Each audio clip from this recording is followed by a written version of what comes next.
What's up, YouTube? Welcome to the first of 4 different year-end lists that I'll be doing on this channel. List season is my favorite time of year. Every year, I just go apeshit and have all sorts of fun listening and re-listening and deliberating for countless hours about things that 95% of humanity do not give a shit about. But I care. So fuck you. And fuck you is sort of a fitting transition here because we'll be directing those 2 words at the artists who put us through what to me are the worst hit songs of 2016. I actually love writing about and covering pop music because most of the genre is crafted to generate such an immediate response in the listener. Like when you hear most radio hits, either you like them or you don't. And it makes for really fun debate because not only is most of the population being subjected to these songs at the same time as you, but it's fairly easy to form an opinion on them. The worst thing about pop music, though, is when you don't like something, you can't escape. You can't run and hide under your blankie because Z100 or your local bar DJ or your dumbass friends will be torturing you with it for months and months. And the song will just continue to have these totally non-consensual encounters with your ears. You know, if I don't like the new Dying Fetus record, no skin off my back, that's okay. No one cares about Dying Fetus. But this is different. So needless to say, at the end of the year, putting together a list like this is a catharsis and a half. We're only doing a top 5 because my feeble ears could not handle a top 10 of this nonsense. And plus, I don't actively seek out bad music. That's partly why I'm not doing a worst albums of the year list. So I figured this would be sufficient. Just get it out of my system, move on to happy stuff. So let's get into it. Coming in at number 5 is Holy by Florida Georgia Line, one of the biggest country songs of 2016. And the big thing to understand here is I do not hate country as a whole. There's lots of music from artists like Willie Nelson and Waylon Jennings and Emmylou Harris that I really dig. When I was younger, I had a ton of fun checking out an Opry down in rural Georgia. I'm not one of those people who, when you ask what kind of music you listen to, they go, well, anything except country. I hate that response. That being said, country like this sucks ass. It's not even this song specifically as much as what it represents. This formulaic, watered-down pop country that's been polluting the airwaves for the last half a decade plus. What these country songs do is take a super bland melody, recycle one of 3 fucking lyrical themes, God, beer, heartbreak, add a slight twang to it, produce it like a pop song, and voila! More junk for mass amounts of people to consume. It's like a Twinkie factory. Just listen to those paper-thin vocal harmonies in the second verse of this song and how lifelessly they're delivered. Shit like this drives me nuts. And sure, with this particular track, my strong feelings on religion probably don't help either. You know, whenever I hear holy in a piece of music, my mind kind of compulsively vomits up childhood memories of being forced to go to church. But what bothers me most about a song like this is how unbelievably dumbed down and basic and just lowest common denominator the music is. There's nothing to a song like this beyond the most basic and rudimentary musical ideas. When you peel just the thinnest layer off the surface of a song like this, it will immediately reveal that there's nothing underneath.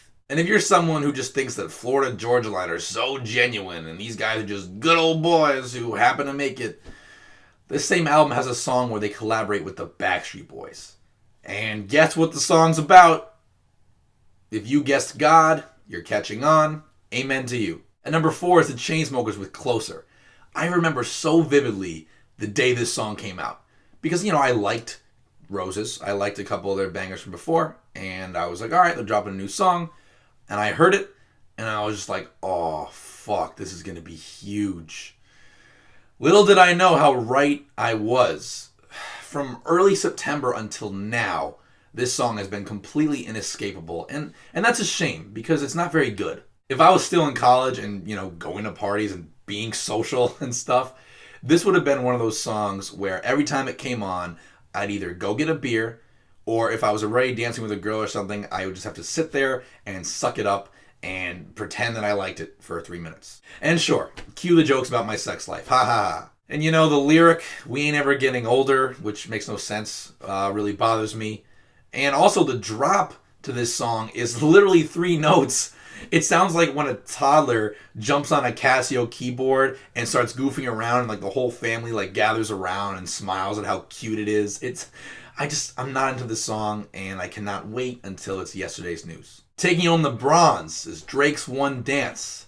Don't like anything about this song. Whether it's the clunking piano line, or the irritating hook, or the lyrics, which are about absolutely nothing, or the flat guest vocals from Kyla. To me, this song marked the first time where Drake sounds like he's just brazenly pandering to the charts. And I hated to see that, because we all know what Drake's capable of. And the worst part of One Dance is, since everyone dick rides Drake, people couldn't get enough of this song. And it just blew me away that no one outside of a few critics, I guess, realized how terrible this song is. This song single-handedly made me just not want to go to bars all summer in fear of it coming on and ruining my night. At number 2, Work by Rihanna.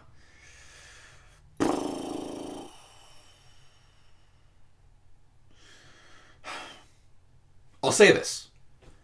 Even if you liked this song the first couple times you heard it, I guarantee you did not like this song the 100th time. It's repetitive and obnoxious, and the sing-along ends with the word work. What the fuck is the appeal here? Along with One Dance, this is the song where every time I went out, I had to deal with it. And every time I heard it, it just made me want to go straight home, order pizza, binge watch a fucking 9/11 conspiracy theory documentary, and go to sleep. I'd say of all these songs, this one definitely made me the angriest. And you know, I'm not one of those people who was running around saying, 2016 was the worst year ever. 2016, oh my God, when's it going to end? Da, da, da. My year was actually pretty great. But then I remember Work. And the winner for worst pop hit of 2016 is Meghan Trainor with her obnoxious, super narcissistic single, Me Too. You know, call me an optimist, but I like to think that people have a pretty reasonable recognition ability when it comes to bad music.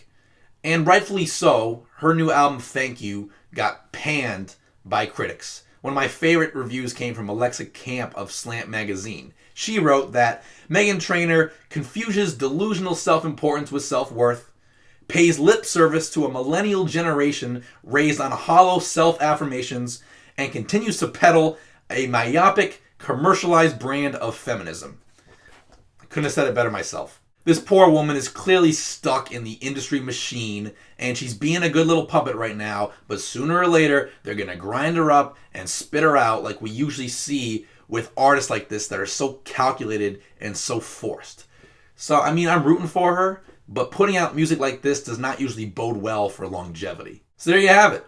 My rather cantankerous evaluation of 5 pop hits from this year that I just couldn't fucking stand. And no offense at all if you liked any of them. Just my taste. And I'm sure there are songs from this year that I love that you hated. So it goes both ways. As always, thanks so much for watching. Be sure to subscribe, leave a comment, or shoot me a message so we can continue to talk music. And I'll see you guys soon.